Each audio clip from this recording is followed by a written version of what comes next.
Durante a audiência pública realizada na Comissão de Constituição e Justiça da Câmara dos Deputados sobre ativismo judicial e legitimidade democrática, o jurista Rodrigo Saraiva Marinho respondeu aos juristas de esquerda ali presentes que haviam defendido o ativismo judicial. Saraiva respondeu ao jurista Pedro Estevam que havia dito que não haveria problemas com decisões monocráticas, mostrando o exemplo do gabinete do ministro Ricardo Lewandowski, onde 84% das decisões tomadas ao longo de sua trajetória no Supremo foram monocráticas. Ele apontou: é muito sério dizer isso, porque faz uma disfunção parecer função, faz algo que é absolutamente disfuncional parecer funcional. O jurista apontou: quando o STF traz 1.400 pessoas sem foro privilegiado para julgar, aqueles números que já eram absurdos passaram a ser ainda mais absurdos.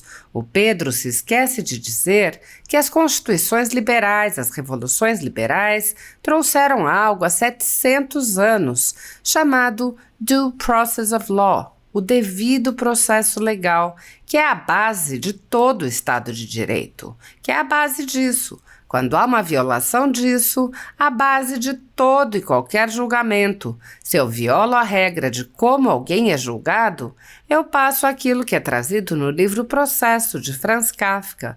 Eu não sei por quem vou ser julgado, como vou ser julgado, quando vou ser julgado.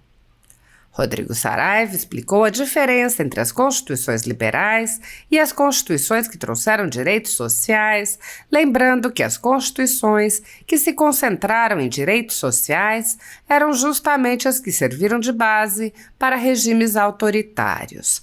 Ele defendeu que, para haver uma democracia, ela precisa se assentar nos direitos fundamentais, para que o indivíduo não seja submetido pela maioria.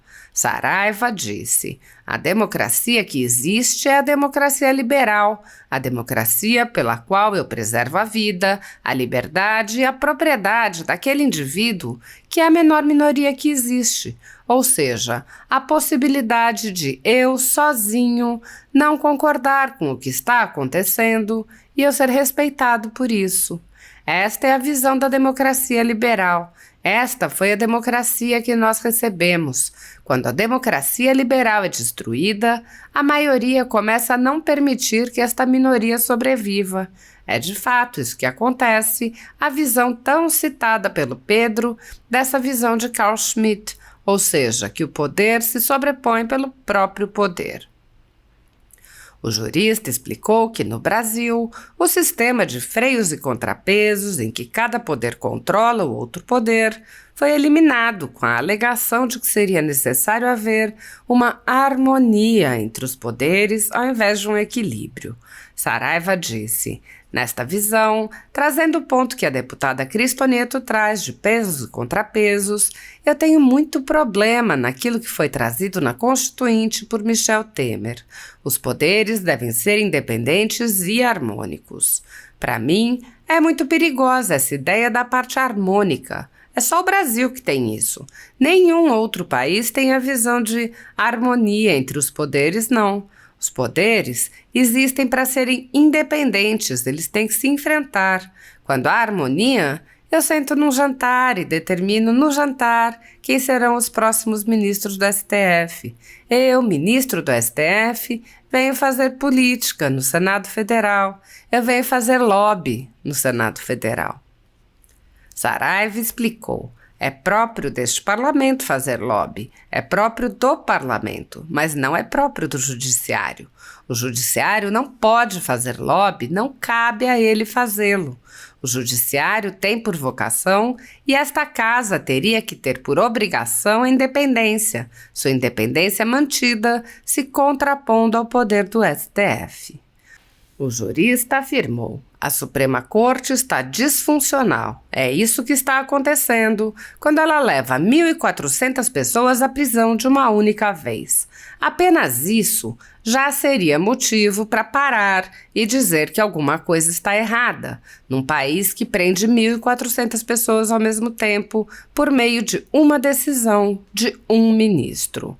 Ele lembrou que, além de ordenar prisões em massa, Alexandre de Moraes também afastou um governador reeleito no primeiro turno e disse: o presidente Lula, na sua prerrogativa, de cujo mérito eu discordo, mas concordo com a forma, interveio no governo do Distrito Federal. Ele pode fazer isso, é uma prerrogativa que ele tem.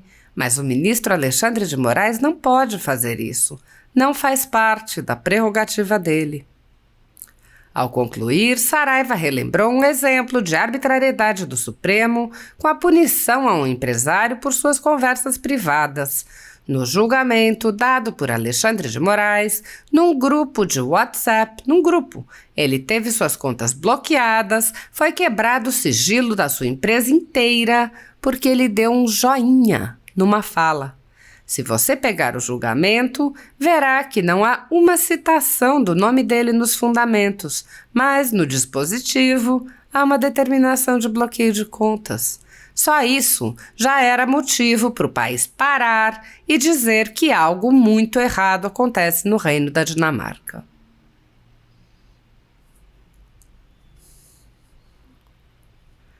Os abusos mencionados pelo jurista são comuns em inquéritos conduzidos em cortes superiores, agravados pelo fato de serem aplicados exclusivamente a um lado do espectro político. Nesses inquéritos, basta que parlamentares de extrema esquerda apresentem relatórios ou reportagens produzidos por pessoas suspeitas e interessadas, acompanhados de listas de pessoas a serem perseguidas, para que essas pessoas sejam privadas de direitos fundamentais, ainda que, como no caso mencionado pelo jurista, não haja sequer uma conduta efetiva atribuída às pessoas presentes nas listinhas. Nos inquéritos políticos que conduz no Supremo Tribunal Federal, o ministro Alexandre de Moraes já mandou estourar jornais, mandando apreender todos os equipamentos, prender jornalistas, manifestantes, um parlamentar e um presidente de partido por crime de opinião. Quebrar sigilos de parlamentares, cidadãos e empresas, inclusive de imprensa. Proibir a manifestação de jornais, parlamentares e cidadãos nas redes sociais. Proibir contato entre pessoas. Proibir parlamentares de concederem entrevistas e de participarem de eventos públicos. Entre muitas outras medidas tomadas sem respeito ao devido processo legal, sem acesso aos autos e sem lei anterior que defina os supostos crimes sendo investigados. O ministro também apoiou a decisão do ministro Luiz Felipe Salomão, que mandou confiscar a renda de jornais e de comunicadores conservadores para impedir suas atividades. Entre os vídeos cuja renda foi confiscada pelo ministro Luiz Felipe Salomão estão transmissões de sessões do Senado Federal, da Câmara dos Deputados, da Presidência da República, do Supremo Tribunal Federal e do próprio Tribunal Superior Eleitoral, além de vídeos produzidos por políticos eleitos pelo povo, notícias pautadas pela documentalidade, pela publicidade e debates concernentes a temas relevantes para a democracia brasileira. Ademais, como não há delimitação temporal ou especificação de vídeos, também houve o bloqueio da renda de mais de 14 mil vídeos do canal Folha Política que foram produzidos pela nossa equipe e publicados ao longo dos anos. A decisão de Salomão não discrimina os conteúdos e atinge a totalidade da renda dos sites, com o objetivo de levar ao fechamento dos veículos por impossibilidade de gerar renda. Há mais de 29 meses, todos os nossos rendimentos são retidos sem qualquer base legal.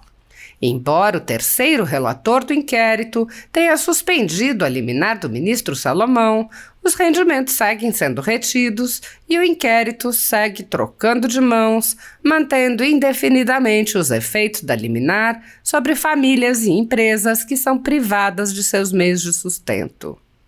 Se você apoia o trabalho da Folha Política e pode ajudar a impedir o fechamento do jornal, doe qualquer valor à empresa Raposo Fernandes através do Pix, utilizando o QR Code que está visível na tela ou o código ajude@folhapolitica.org.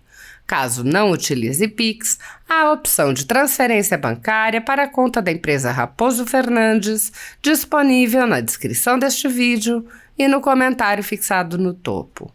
Há mais de 10 anos, a Folha Política vem mostrando os fatos da política brasileira e dando voz a pessoas que o cartel midiático quer calar. Pix ajude@folhapolitica.org. Assista! De novo pela oportunidade, agradecer a querida Cristo Nieto, que faz um trabalho sensacional aqui já na sua segunda legislatura, fazendo um trabalho sempre pró-vida, sempre com o meu apoio, que todo o meu apreço. Deputado Abílio, né, sempre um privilégio. Deputado Zé Medeiros, é uma honra ouvir baixar nessa casa, que falou que um dia que as leis não são feitas porque a vida, liberdade e propriedade. É porque a vida, a liberdade e a propriedade que leis são feitas. Essa é a primeira página do livro A Lei do Baixar, que traz essa visão. Eu quero muito responder o Pedro, que eu tenho várias discordâncias da fala dele, e eu queria começar respondendo ele. Ele chegou a dizer que é ok fazer decisões monocráticas. Tudo bem. Eu vou dar a resposta que foi dada pela equipe do senhor Ricardo Lewandowski, aposentado em abril. A equipe do ministro divulgou um balanço com números do trabalho realizado por Lewandowski. Ao longo dos 17 anos, foram 117.784 decisões proferidas no gabinete e 21.215 despachos. 84% das decisões, presidente Rui, foram monocráticas. 84%. Nenhum de vocês, deputados, consegue tomar decisões monocráticas, salvo o presidente Rui. Nessa CCJ, ele é o único que consegue tomar decisão projetada enquanto presidente da casa, né? No máximo aqui para nós, da comissão. E é muito sério dizer isso, porque isso faz uma disfunção parecer uma função. Faz algo que é absolutamente disfuncional parecer uma função. Uma curiosidade que o Pedro talvez não saiba: na Constituinte de 88, segundo os anais da própria Constituinte, quem fez lobby para manter o controle difuso no Supremo Tribunal Federal foram os próprios membros do Supremo Tribunal Federal, deputados Zé Medeiros, porque eles não queriam perder esse poder. Eles queriam ter o controle de julgar em casos concretos e queriam ter o poder de controle concentrado. A Constituinte tinha por objetivo transferir isso somente até, no máximo, antigo STJ, com outro nome, certo? E parar lá. E o STF ser só uma Suprema Corte. Quando o STF traz 1.400 pessoas sem foro privilegiado para julgar, aqueles números que já eram absurdos passaram a ser ainda mais. O Pedro esquece de dizer que as constituições liberais, as revoluções liberais, elas trouxeram algo há 700 anos, meu caro Eduardo, chamado due process of law, devido processo legal, que é a base de todo o Estado de Direito, que é a base disso. Quando há uma violação disso, a base de todo e qualquer julgamento. Se eu violo a regra como alguém é julgado, eu passo aquilo que é trazido no processo, no livro O Processo, de Franz Kafka. Eu não sei por que eu vou ser julgado, como eu vou ser julgado, quando eu vou ser julgado. Eu fiquei muito feliz em ouvir ele dizendo que não pode haver perecimento de direito. Que é direito maior do que a vida? Que é direito maior do que a vida? Sem a vida eu não tenho liberdade, eu não tenho propriedade. E quando um ministro, que eu citei aqui no caso concreto, com parecer do Ministério Público, não analisa, eu repito, não analisa o parecer do Ministério Público, que alguém morre na sua mão, a responsabilidade é dele. Não há dúvida sobre isso, não há questionamento sobre isso. Dentro dessa razão, que ele foi trazer um ponto interessante, eu achei muito interessante, porque pareceu que a nossa fala era política e a fala do Pedro era teórica. Né? Vamos falar de teoria, vou trazer a teoria. Vou trazer um pouco da teoria também aqui para a gente estabelecer. A ideia das revoluções liberais, essa visão liberal, ela é um contraposto claro às constituições que trouxeram direitos sociais. Quais são essas três constituições de direitos sociais? Constituição do México, de 1917, Constituição da União Soviética, de 1918, Constituição de Weimar, de 1919. Que ele esquece de dizer, né, que foi tão crítico ao nazismo, esse ponto, que é a Constituição que contém os direitos sociais, que é a Constituição que comandou o nazismo, que é o Partido Nacional Socialista dos Trabalhadores Alemães, que ele falou que era de extrema direita. Eu sempre tenho muita dificuldade, muito problema em vincular a qualquer coisa em relação a isso, ou à direita ou à esquerda. Mas o outro nome que ele deu, a Itália, o fascismo, nada com o criador do fascismo, disse isso. Nada contra o Estado, nada fora do Estado, tudo pelo Estado. Essa é a definição do fascismo. Obviamente, a ideia liberal, a ideia de revoluções liberais, a ideia de constituições liberais estão muito diferentes dessa visão. Por isso que a democracia por si só é um erro. A vontade da maioria é absolutamente perigosa. A ditadura da maioria, nas palavras do Tocqueville, do Alex Tocqueville, na Democracia da América diz: não existe uma democracia, a ditadura da maioria pode gerar vários danos. A democracia que existe, deputada, é a democracia liberal. A democracia que eu preservo a vida, a liberdade, a propriedade daquele indivíduo que é a menor minoria que existe. Ou seja, a possibilidade de eu sozinho não concordar com o que está acontecendo e eu ser respeitado por isso. Essa é a visão da democracia liberal. Essa foi a democracia que nós recebemos. E quando essa democracia liberal é destruída, a maioria começa a não permitir que essa minoria sobreviva. E é de fato isso que acontece, né? Que é a visão tão citada pelo Pedro, dessa visão de Carl Schmitt, ou seja, que o poder se sobrepõe pelo próprio poder. Só finalizar, deputado. Nessa visão, trazendo o ponto que a Cris Tonieto traz, de pesos e contrapesos, deputada, eu tenho muito problema naquilo que foi trazido na Constituição pelo Michel Temer, que os poderes devem ser independentes e harmônicos. Para mim é muito perigoso essa ideia da parte harmônica. É só o Brasil que tem isso, tá? Nenhum outro país tem a visão de harmonia entre os poderes, não. Os poderes, eles são para serem independentes, eles têm que se enfrentar. Porque quando é harmônica, eu sento no jantar e eu determino no jantar quem serão os próximos ministros do STF. Eu venho, ministro do STF, fazer política no Senado Federal. Eu venho fazer lobby no Senado Federal, que é próprio desse parlamento, ter lobby é próprio do parlamento, mas não é próprio do judiciário. O judiciário não pode fazer lobby, não cabe a ele fazer isso. O judiciário tem por vocação, e essa casa teria por obrigação ter a independência. Ter a sua independência mantida, se contrapondo ao poder do STF. Ninguém aqui, nem eu, nem Sebastião, em nenhum momento fizemos o funcionamento que tem que fechar a Suprema Corte. A Suprema Corte está disfuncional. É isso que está acontecendo. Quando ela leva 1.400 pessoas que são presas uma única vez. Isso, cara, só isso já era para parar e para dizer: tem alguma coisa errada. Tem alguma coisa errada num país que prende 1.400 pessoas ao mesmo tempo, com uma decisão de um ministro. E só, de fato, a última coisa, não só falando de ativismo, último ponto que eu não falei, presidente Falcão. O nosso governador do Distrito Federal, eu que sou morador dessa unidade federativa, ele foi eleito no primeiro turno. Ele foi eleito com ampla maioria da população do Distrito Federal. O presidente Lula, na sua prerrogativa, eu discordo do mérito, mas eu concordo com a forma, interviu no governo do Distrito Federal. Ele pode fazer isso. Está na prerrogativa dele. Agora, o Alexandre de Moraes não pode fazer isso. Não está na prerrogativa dele. E mais, para finalizar, e aqui me solidarizar com um grande amigo, que é o dono do Coco Bambu, o Afrânio. O Afrânio, no julgamento dado pelo Alexandre de Moraes, num grupo do WhatsApp, só para finalizar esse ponto, ele teve suas contas bloqueadas, as contas das suas quebrado o sigilo da sua empresa inteira, porque ele deu um joinha numa fala.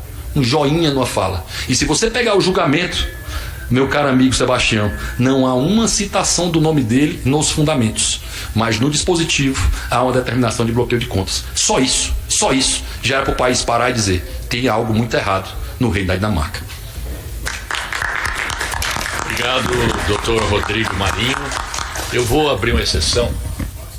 O deputado Gilberto Silva se ausentou temporariamente, embora a gente já esteja aqui na fase final, para que todos os deputados e deputadas que tiverem interesse aqui em participar. É uma exceção válida pela condição capilar. Eu não posso defender em causa própria. Então, muito obrigado, senhor presidente. Peço desculpas pelo atraso aqui. O senhor sabe que a gente se desdobra em várias comissões. Eu estava lá na comissão da PEC dos professores, lá na outra, e agora a gente vem para cá. Eu não podia faltar. O segundo seminário de ativismo judicial. Agradecer a presença do doutor Eduardo, do presidente, deputado Rui Falcão, do senhor Rodrigo Marinho, brilhante exposição, e do nosso querido Sebastião Coelho, que eu tenho uma grande proximidade, que é um grande jurista, homem de coragem no nosso país. Eu quero lhe parabenizar aqui mais uma vez publicamente, porque não é todo ser humano aqui no nosso país que tem a coragem que o senhor teve, desde que saiu como desembargador federal e está enfrentando o ativismo judicial. Vossa Excelência que vem do Poder Judiciário. Os senhores falaram aqui, relataram diversos pontos que aconteceu no nosso país com a nossa Constituição de 88, que deixou várias brechas, deputado Medeiros, e deixou o Supremo como superpoder já naquela época, porque a única coisa que pode sobrepor o Supremo com relação ao que o nosso querido Rodrigo falou de forma bem pontual, que os poderes têm que se enfrentar mesmo, obviamente, porque só existe o rei, e existe três poderes justamente para se enfrentar, porque senão não é uma democracia, mas se enfrentar nos limites constitucionais, não da forma que é hoje. Hoje está claro e evidente que existe um superpoder da República Brasileira, onde manda e desmanda. Quem está dizendo isso não, amigo? Quem está dizendo isso são eles próprios. São eles próprios, eles cometem ativismo judicial constantemente. E, em especial, o senhor Alexandre de Moraes, que tem uma Constituição embaixo do braço e age de forma a afrontá-la constantemente. Se não, vejamos. Quando ele prende o deputado federal, e essa casa aqui se acovardou, eu falo sempre lá na tribuna, deputado Ivacão, o senhor sabe disso, essa casa se acovardou, porque o ministro Alexandre de Moraes rasgou o artigo 53, e à noite os senhores aqui, quando eu digo senhores, todos que votaram favoráveis. Ainda teve 120 votos contrários. Os senhores aqui tocaram fogo na Constituição e jogaram ela fora. Porque o artigo 53 é claro, objetivo. Quando fazem um inquérito e rasgam o Ministério Público, através do artigo 129 da nossa Constituição, é outra afronta. O que é que diz o artigo 129? A ação penal tem que partir do Ministério Público, o Ministério Público tem que participar. E nós observamos o inquérito do fim do mundo, já tá, só falta só isso aí, de 3 minutos. Peraí, presidente, só mais um. Você tinha falado 10. E quando não cumpre o artigo 129, rasga a Constituição. O OAB, infelizmente, por conta de questões ideológicas, está deixando os advogados na cova dos leões. A Polícia Federal cumprindo decisões inconstitucionais. Os demais ministros se acovardando. Em especial o Congresso Nacional, que é a voz do povo. Nós somos representantes do povo, eleitos democraticamente, a casa alta e a casa baixa. E infelizmente o Congresso está acovardado com relação às suas atribuições, senhor presidente, da CCJ. É uma situação muito difícil que nos encontramos com esse ativismo judicial. Só quem pode resolver esse problema é o Congresso Nacional. Porque não podemos esperar pelos demais ministros do STF, pelo Ministério Público, pela OAB.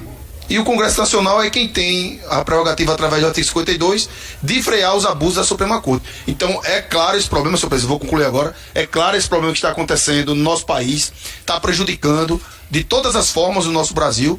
E só para concluir, de fato, senhor presidente, me perdoe, senhor Rodrigo, o senhor falou em 1.400 pessoas presas, mas foram 1.400 que foram cadastradas. Mas no ginásio da Polícia Federal foram mais de 2.000 pessoas conduzidas, que no primeiro momento, que rasgaram a lei a liberação dos presos, que é 24 horas, numa audiência de custódia não teve, e foram mais de 2.000 pessoas lá presas, mais de 2.000, sem individualização da conduta, ou seja, o devido processo legal rasgado, o ordenamento jurídico brasileiro rasgado, e infelizmente se encontramos hoje, nunca na história do Brasil, senhor presidente, a nossa república enfrentou um ativismo judicial tão gritante e tão à mostra. E para finalizar, de fato, basta observar o que o Senado aprovou agora, a PEC 8, que aprimora o texto constitucional, e a reação dos ministros, em especial de Gilmar Mendes e Alexandre de Moraes. Muito obrigado. Passo a palavra